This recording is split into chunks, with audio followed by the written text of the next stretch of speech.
So, I would like to make a formal apology to Denki Kaminari. You have officially been proven innocent.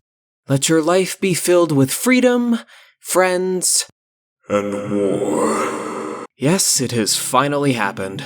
The UA Traitor plotline has finally been concluded with the reveal of Yuga Aoyama as the perpetrator behind the USJ and forced training attacks. And I have never been so happy to be wrong and right at the same time.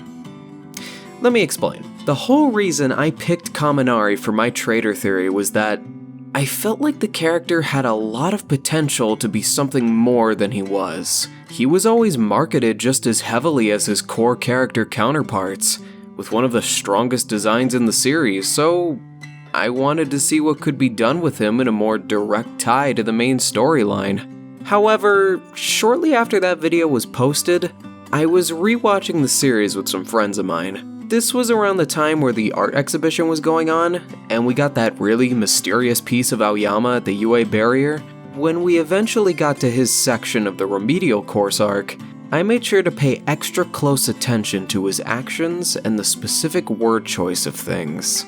While I initially interpreted Aoyama as a red herring, all the pieces started clicking together in my mind. Why would Aoyama randomly get a dedicated section of the story based around his dynamic with the main character? Pages are never wasted, and after going over all the evidence with my friends, I was suddenly all aboard the Aoyama train.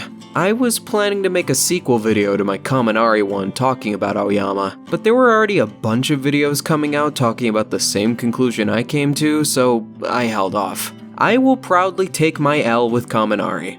I was wrong about that.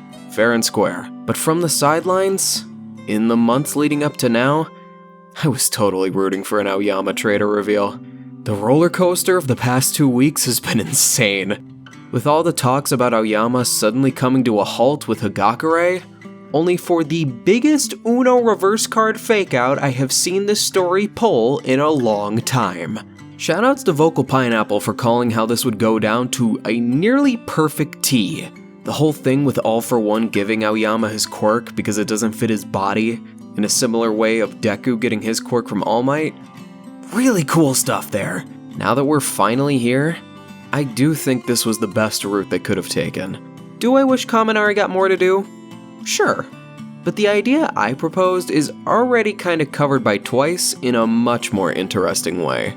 So having this traitor be a tragic parallel to Deku and Shigaraki, while still managing to feel wholly unique, was a fantastic move in my opinion. The way Horikoshi played his cards with Aoyama's scenes leading up to this point was expertly done, now knowing the full context. Having him be one of the first characters Deku meets, the whole USJ location mystery, that now infamous glance at Dabi, and the double meaning of this page were all really well done. Having this happen while everyone is locked inside the UA barrier, the one place All For One can't reach, is a perfect way to show that no matter where the heroes hide, they are not safe. I think I'm gonna leave it there for now, but these were just my initial thoughts on the whole thing. I'm gonna go much more in depth with this particular plot point when I reach this in my new series that I'm working on, a retrospective of the entire series arc by arc, so look forward to that. And before I go, let me leave us with some advice. Let us never again forget that still waters run deep.